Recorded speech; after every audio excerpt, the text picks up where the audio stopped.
I'm Elise Orlowski, a senior video director here at Cramer. And I'm Tripp Underwood, a creative director at Cramer. And at Cramer, we work with so many incredibly fascinating people from all over multiple industries. We have so many great conversations, many that are just too good to keep to ourselves. So now we're sharing them with the world. Right here from Cramer Studios. This is Pivot Points. Cut.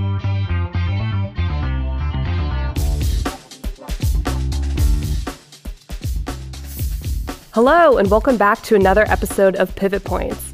If you think about how much our world has changed in the last, say, 40 years, every industry has had to adjust over time. Working in the creative space especially, our industry is constantly changing as new technology and trends evolve. Totally. And I think Cramer, one of the things Cramer's done really well over the years is kind of adapt and keeping up with the world, but also being very focused on some things that really make it who is a company. And one of those things is about being people focused. I think that's been a cornerstone of what makes this company really function well and stayed here throughout the 40 years. Completely. And this year at Cramer, we're celebrating 40 years, which is super, super exciting. And today, to talk a little bit more about the evolution of Cramer, we have two very special guests, TJ Martin, our incredible CEO, and Rich Sturchio, our president and also creative director. You all are on the hot seat today, so hopefully we can get some dirty secrets out of you. No, I'm just kidding. But for those of us out there that don't know Cramer, can we just kind of start at the beginning? How did Cramer start? Who is Cramer? Sure, it's a great question. Tom Martin, my dad, started the company back in 1982. He worked for a company called Cramer Electronics. Oh, okay. And in '82, they got bought by Arrow Electronics. Mm-hmm. And Cramer at the time had a 5-person AV installation company, actually. And as the story goes, Tom mortgaged the house and bought that particular division. Arrow did not want the Cramer name, so he's able to sort of leverage that name recognition and kept the Cramer name, which is awesome. Tom's background is really he was a former CPA, and so in the early days, certainly he had that financial acumen, if you will. He didn't have the creative or engineering expertise, and that was a big asset. So early on, he certainly leaned into the people and sort of empowered them to help them, build the business and take care of clients, and that certainly worked out very well. As you can probably imagine, too, those early years of a company, there were certainly a lot of curveballs and challenges, and I think his ability to really negotiate and work with the banks was huge and kind of keeping us sort of, going in those early days. And a little bit of trivia. Cramer Electronics sold Apple their first set of microchips. Oh, no way. So we are some distant relative of Apple Computer. They owe all of their success to Cramer. I was like, so they owe us. As do a lot of companies. Now, were you working for Cramer at the time, or did Red brought you in? I'm old, but I'm not that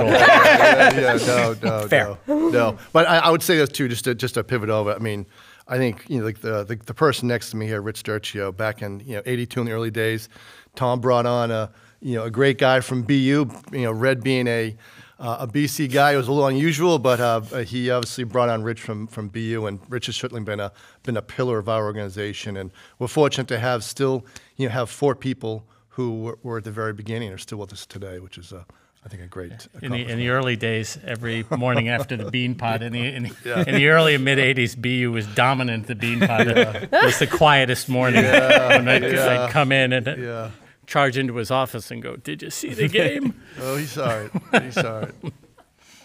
What was the kind of what was the tech like? So you started in AV. So what you're working with camera? What was the main function? So I think at that time we because we were an installation company, we had a lot of equipment around the facility, and Red came up with the ideas that maybe I can utilize this stuff and start producing videos. And at the time, corporate video production was really not a thing yet. I mean, VCRs on the installation side, we were filling companies with VCRs and monitors to start doing this training thing, and we sort of latched on to that and started then producing the content to go into those monitors and VCRs that we're selling. So that's sort of how we got going. And I was thinking the other day of all the clients that we were doing work for. Baybank was one of the original ones, which long gone, and Arrow Automotive, and there were all these Purity companies. Supreme. Purity Supreme. I have no idea who any of these brands are. I'm not recognizing them. They were one-time big brands. I'm here to make you all feel old. Here to make you feel young. So, all right. So, like, obviously the technology has changed, which changed the company, evolved video production, getting into other things in AV and then events and moving on to creative and marketing content from there. Everything changes. That's not unique to our industry. But what do you think are some things that have changed that haven't changed at Cramer? Like there are certain things that I've only been here for 5 years, and I have seen a lot of change in that time, but I've also seen some things that are undeniably Cramer and don't change. And I'd love to just get your thought on what are some of like the cornerstones of things that have stayed with us for these 40 years. I mean, there are a couple of, two things that stick out to me, and then I'll let Rich sort of respond.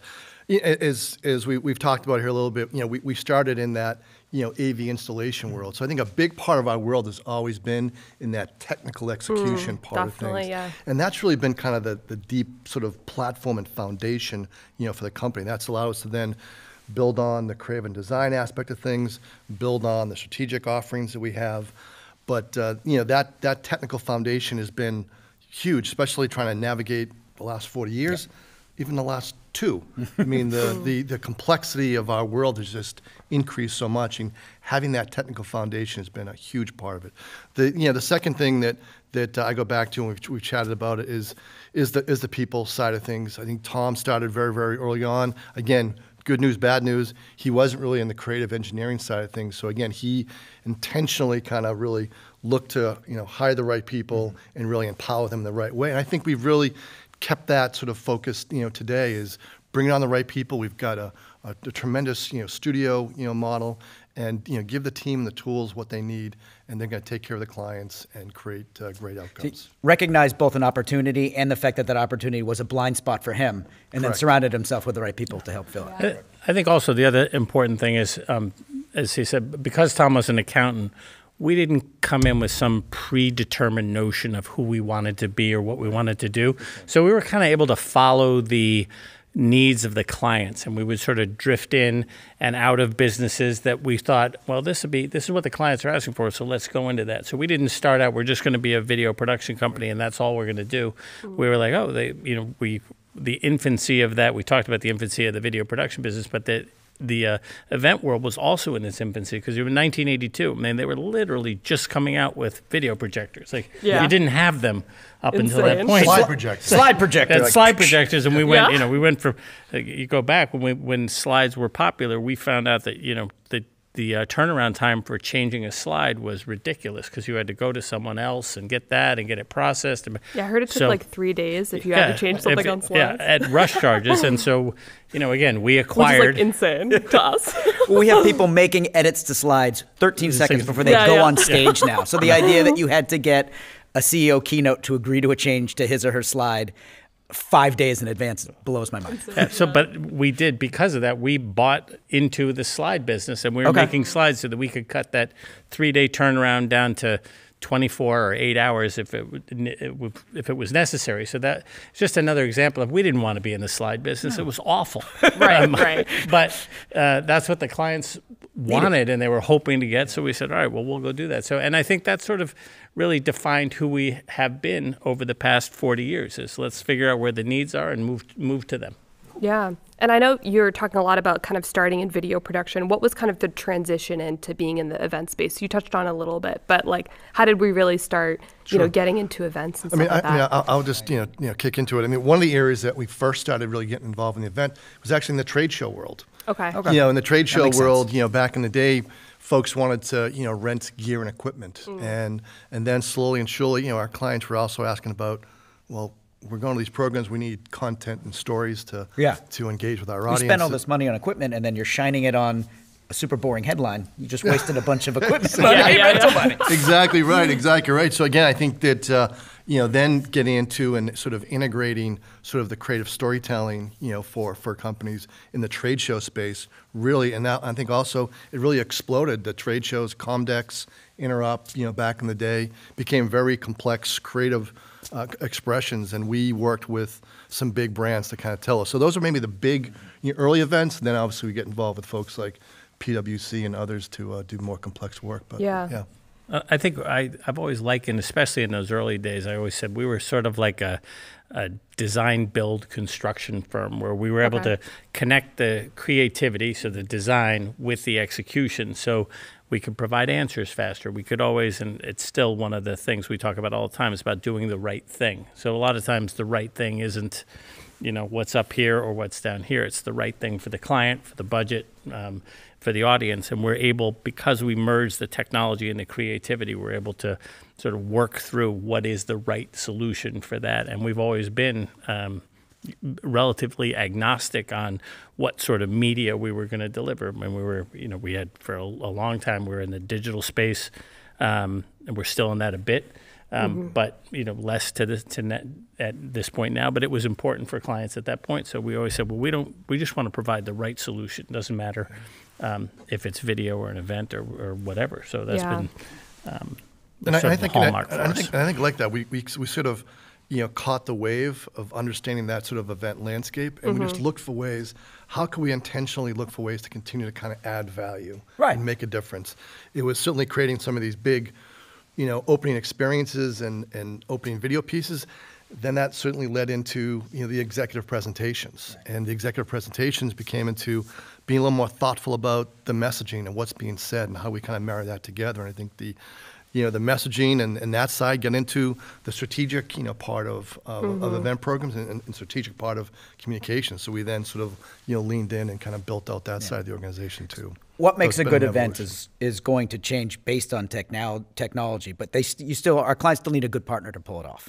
So if one day you're doing slides and the next minute you have PowerPoint, and what a leap of difference that is. But having somebody on the other end to help either walk them through it or at least guide their expectations on it, I think is super important as well. Yeah, and I think being a partner, that's something I've always appreciated, is that we're not trying to, sell an agenda. We're really trying to hear our clients out, see where they're at, and then provide the best solutions for them as well. I think we staked out early on that we were going to be, really play in the corporate space, because I think that's where partnerships really sort of shined. Okay. And I would say that we've always taken the approach with all our clients that we're in this for the long haul.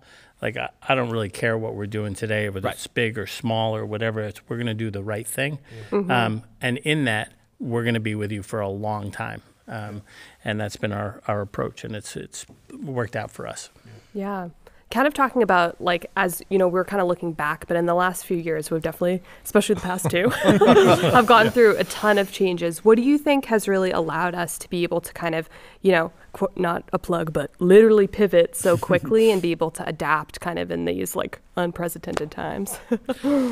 Well, I think, when the pandemic hit, we were in a unique position, because there are a lot of companies that had equipment, and there are a lot of, those AV companies, and there were a lot of production companies that had clients.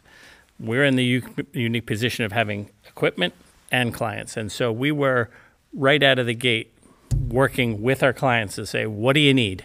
What do you need? Can we help? How can we help? What can we do? And when we got on to the, okay, I know what you need, I understand what you're going, and we were able to build out this facility in a matter of months. Into very quickly. Something that is probably one of the largest webcasting facilities on the East Coast.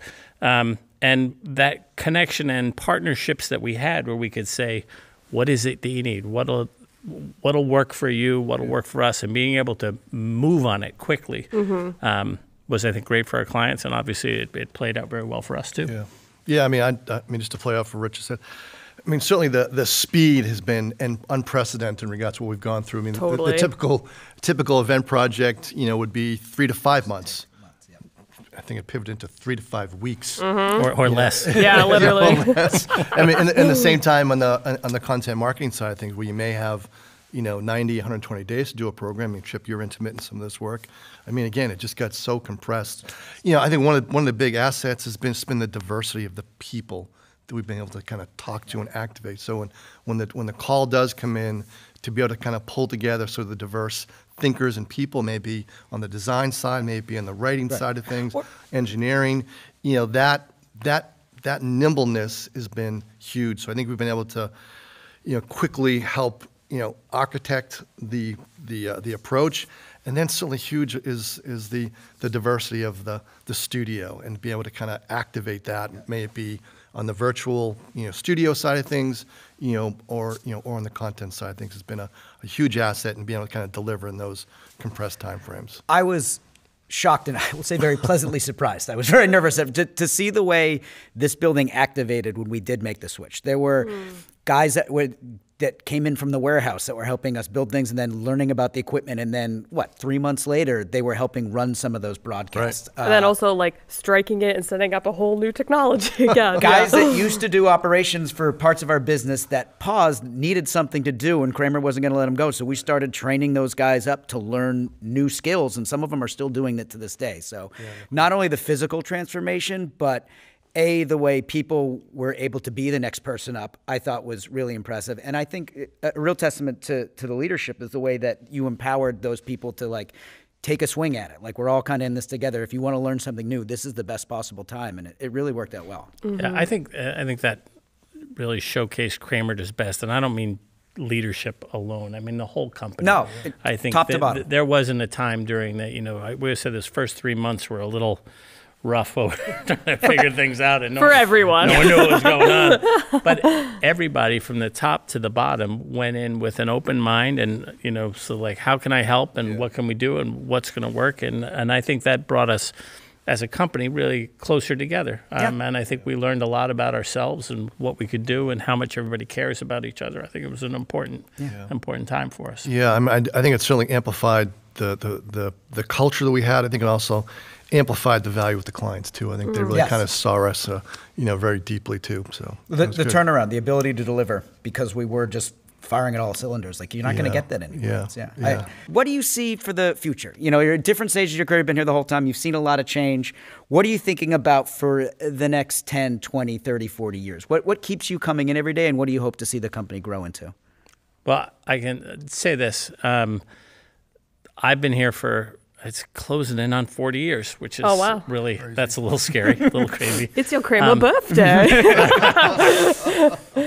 But for 40 years, I mean, I've come into work, and I've always said it's important for me. I'm going to spend most of my life at a place. I want to love where I go. I want to love the people I work with, and I want to love the values of that company. And that, I think, combined with the changes that we've gone through. Every day is exciting. I'm learning something new still to this day. I learn something new every day, or try to learn something new. And now I'm at the phase of my career now where I'm trying to teach something new every day. And I think the combination of those two makes, it's really fulfilling and exciting. And I think my hope is that for the next 20 or 30 years, we will sort of keep this cycle going on of, learning, of loving where you are, and teaching all at the same time. So that's growing from within. Yeah. I mean, I would agree, Rich. I mean, I think certainly first and foremost, you want to walk into a building and work with people you're kind of excited about. I think that we've got I